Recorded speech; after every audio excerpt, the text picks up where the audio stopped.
Let's just see how do we apply mesh current analysis to one more problem. So here there are two loops as discussed in earlier video. One can find out the number of loops. So let us assume the currents I1 and I2 as a mesh currents. So as discussed earlier, you can assume either in clockwise or anti-clockwise, or as per the given question you have to solve it. So this is the path of I1 which flows through 4, 2 and 28 volts, and we also see the path for I2 current which is flowing through 1, 7 and 2 ohms, right? So when you compare both I1 and I2 currents, let us see the paths. So current I1 and I2 both are flowing towards 2 ohms. As one can observe here, in this 2 ohms, both currents I1 and I2 both were flowing, right? Apart from this 2 ohms, in this 2 ohms, we have both I1 and I2 flowing, right? Let us not debate about its direction right now. Then the current I1 in flow is flowing through 4, 2 and 28. The current I2 is flowing through 1, 7 and 2 ohms in clockwise. But both currents are flowing through 2 ohms. But how was current I1 flowing through 2 ohms and how was current I2 flowing through 2 ohms?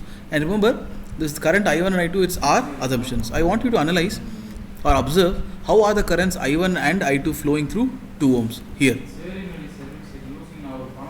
So I1 is flowing down and I2 is flowing upwards. You can just make a small note here. We'll be using this somewhere down in the next few PPTs.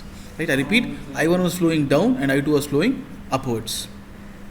So let us mark the polarities in passive sign convention. And how do we mark polarities? As I have shared the videos earlier, you can refer there and understand how do we mark polarities for passive sign conventions. So mesh 1, this is your equation, 4I1 plus 2I1 minus 2I2 minus 28 equal to 0, right? So you can see here, as the current hits, I1 current hits positive first, we write 4I1, and the current I1 hits 2 ohms, but you can see there are two polarities, plus and minus. Plus is because of I1 and negative is because of I2. Thus we incorporate both here. But whereas here when you can see first only positive polarity, right? Negative is behind. And similarly when you pass 4 ohms, when you come across 2 ohms, you can see both plus as well as minus, and you have to incorporate both. I repeat, I am saying plus with respect to I1 and negative with respect to I2. I am not discussing, or we should not analyze this as plus because of I1 and negative also because of I1, or these two. So plus and minus because of, it is side by side, right? So plus 2I1, negative minus 2 I2 is equal, and then afterwards we will be seeing the current I1 will be traveling in this direction, and you can see negative first, and we write minus 28 equal to 0, and we can simplify this and note that as equation 1. Now let us apply for mesh 2. This is your equation. Start from left corner top. What do you see first polarity for 1 ohm? You see positive, so thus it is plus 1 I2, and then what do you see for 7 ohms? You see positive, so plus 7. Now when you come across 2 ohms, you see two polarities. Which are the two polarities? You see both plus and minus. So plus and minus not for I1 and not for I2, it is for both, right? So plus is for I2 and negative is for I1. So we write it as plus 2 I2 and minus 2 I1 equal to 0, plus 7 equal to 0. So simplify that as equation 2. In the previous videos, I have told you how do you solve this simultaneous equation, right? So your one has to take care that equation 1 and equation 2 you have same constants, in the sense same variables. That is, it is starting with I1 followed by I2 and then you have constant. So your A1 would be 6, A2 would be minus 2, B1 would be minus 2 and B2 would be 3, and a constant C1 and C2 are 28 and minus 7 respectively. So when you solve this in calculator, you'll be getting the answer as 5 and 1 ampere, right? So in this question, I'm just explaining how do you solve mesh analysis, right? So we'll be understanding only one method, and based on your problems, you can get the answers later. So blindly, whatever they've asked, irrespective of what to find, what not to find, blindly apply first mesh current analysis, find the current. So as the name suggests, you're finding mesh currents. So we have applied KVL to find the currents I1 and I2, which are 5 and 1 ampere respectively. Now let us analyze for the question.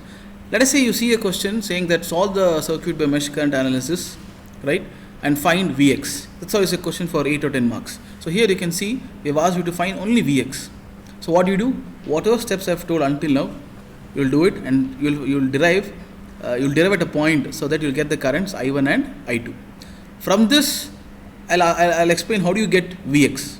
So any problem, irrespective of what they've asked, and if they've asked both currents in clockwise, this holds good. If not, we'll see how do you solve. So apply the currents in clockwise, get the mesh currents I1, I2, or probably if you have three currents, I1, I2 and I3.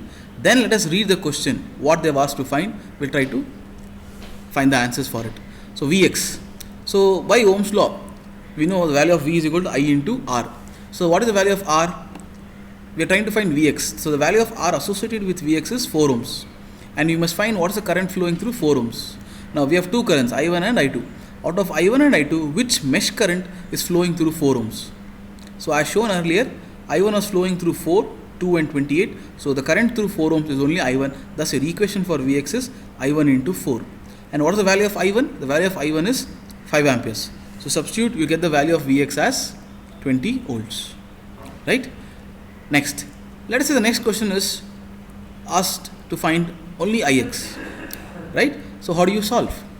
Similarly, solve by mesh current analysis, find I1, find I2.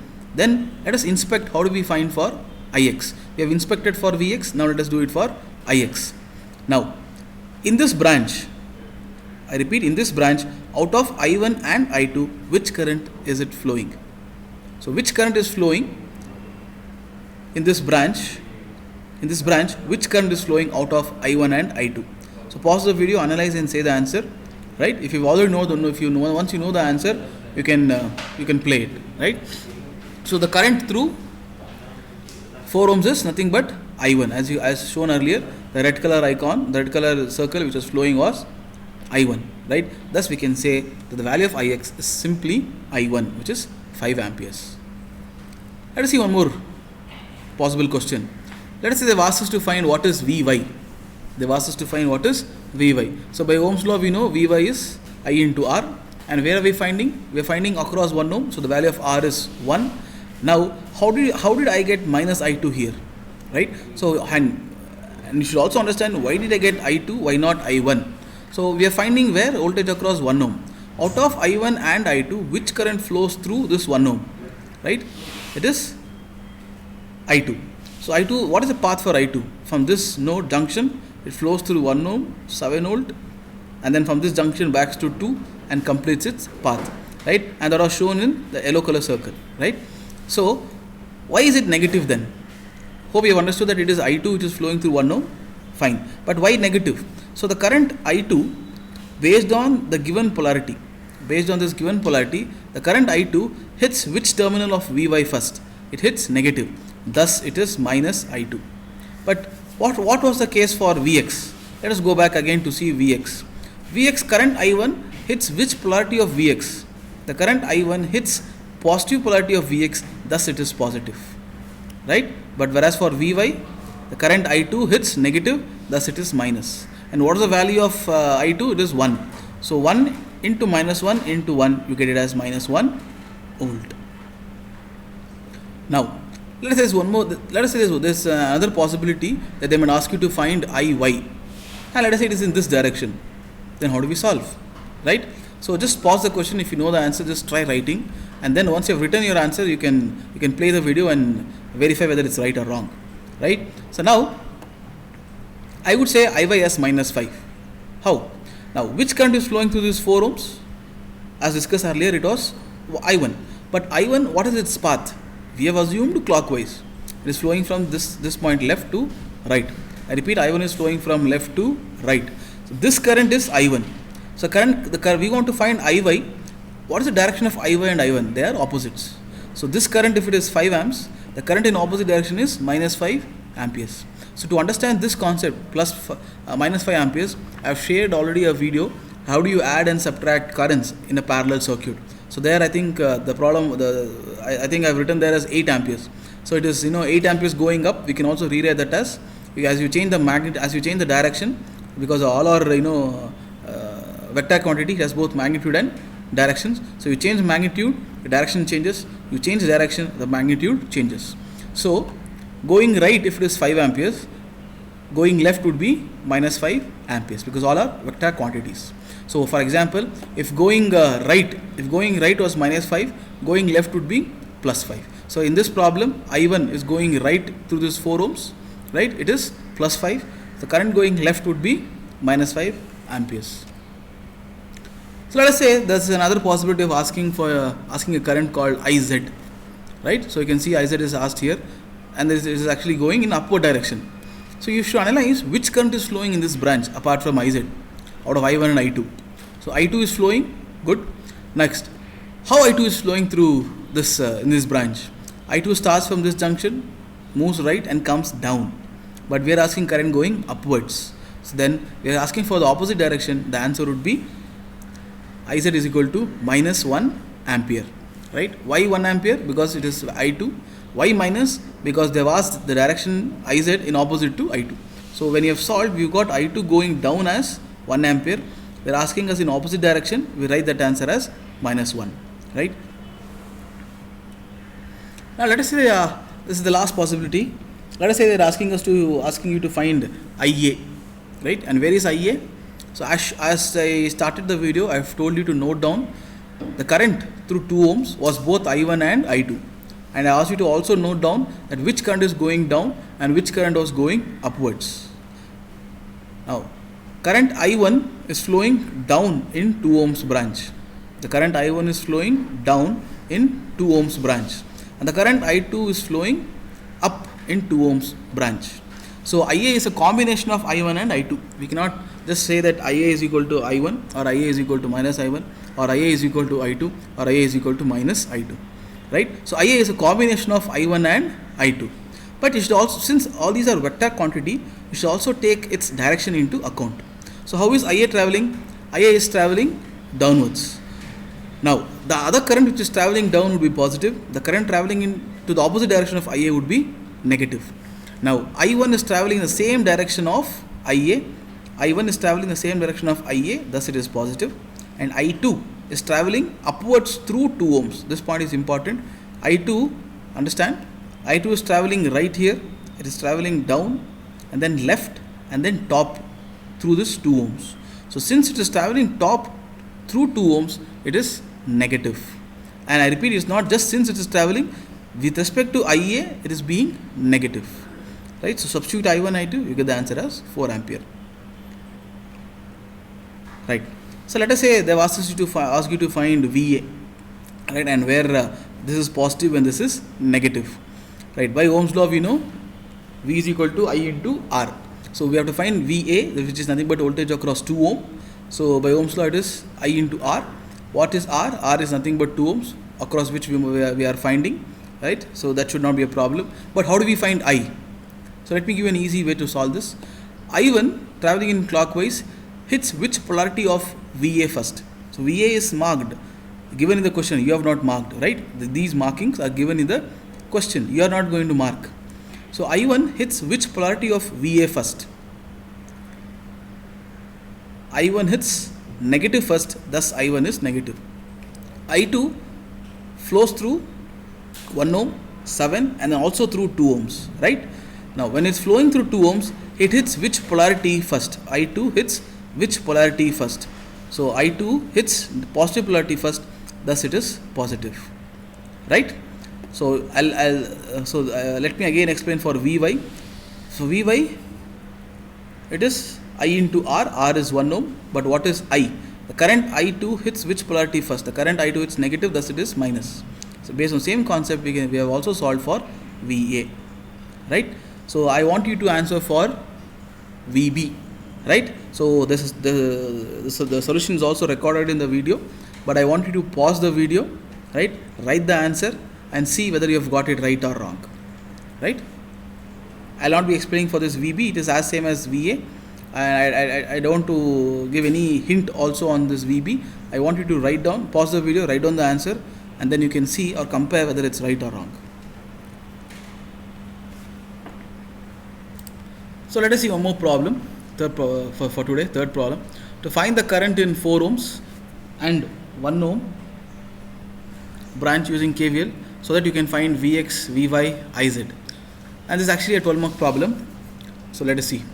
So first, how many meshes? There are 2 meshes. And do not start solving based on the given question. That means don't start solving for Vx, Vy and Iz, right? So first blindly apply mesh analysis. So let us remove all the polarities marked in the question, and this is important. I repeat, I am removing all the polarities marked in the question. So in this way you'll be using only one method, and later on I'm telling you how you can derive your answers. You go by textbook or any other method, they'll be saying you each problem changes based on your given parameter, right? So understand the method, and I'll be explaining how you can derive your answers later. So blindly let us apply mesh. So how many meshes? 2 meshes, right? So let us call this as I1 and let us call this as I2. You can change them. You can replace this as I1, I2 and this as I1, right? Now current I1 I'll be saying as +6, and I'll not be applying mesh analysis. Why? What is the end product or byproduct of mesh current analysis? Those are currents. So here when I inspect, I can see that the current through 4 ohms is 6. At the same current enters at this junction and then it will split, right? So 6 ohms travels from this bottom junction through 4 ohms and it will end here, right? And then that current will split. So current in this current in this loop is nothing but, or mesh is nothing but I1. And when I compare with this I1 and 6, how is I1 traveling? From this junction it is moving right, down, left and then top. How is 6 amps traveling? It is also traveling top in this branch. So when I compare, both are traveling in same direction, thus I will say I1 as +6. And the polarity is also important, right? As shown in the previous video, one negative sign will make the entire answer wrong, right? That is the only reason why I1 is +6. So as I told, 6 amps is going top, I1 is also going top in this branch, thus it is 6. I1 is going down here, I1 is going right, I1 is going left, but I1 is going top in this branch, thus both are traveling in same direction, thus we equate them as I1 is equal to +6. And once you have found mesh current I1, you need not apply mesh current analysis to this loop or mesh 1. Let us apply for mesh 2. So mesh 2, after marking the polarities, I have skipped this step here. I want you to do if you want to verify. After we mark based on passive sign convention, we mark the polarities and write down the equation. I'll have plus I2 +7 +2 I2 -2 I1 equal to 0. So when we solve and when I substitute the value of I1 in the above equation, we get the answer for I2 as 1.667 amperes, right? So current through 1 ohm was now since we have got the answer, we have by mesh analysis we have got I1 as +6 and we have got I2 as 1.667. Now let us see the problem and solve for the given unknowns, which are current through 4, current through 1 and then Vx, Vy, Iz. So current through 1 ohm is nothing but which current out of I1 and I2? It is nothing but I2, right? And one more parameter. Have they asked you the current through 1 ohm in right, left, down, top or any angle? No, right? They have asked you what is the current through 4 ohms and 1 ohm. So always it's preferable that you write the positive value, irrespective whether it's positive or negative. You always write its magnitude, right? So current through, as you can see, they've asked here Iz, but I think Iz they've asked you in a particular direction. We'll see in the. I've just removed the question, so we'll see that. Since they've not asked you any direction of current, it's always good practice to write the magnitude of current. So current through 1 ohm is nothing but I2, which is 1.667 amperes, and current through 4 ohms. Current through 4 ohms is nothing but I1, which is 6 amperes. Now we have solved current through 4 and 1 ohm. Let us solve for Vx,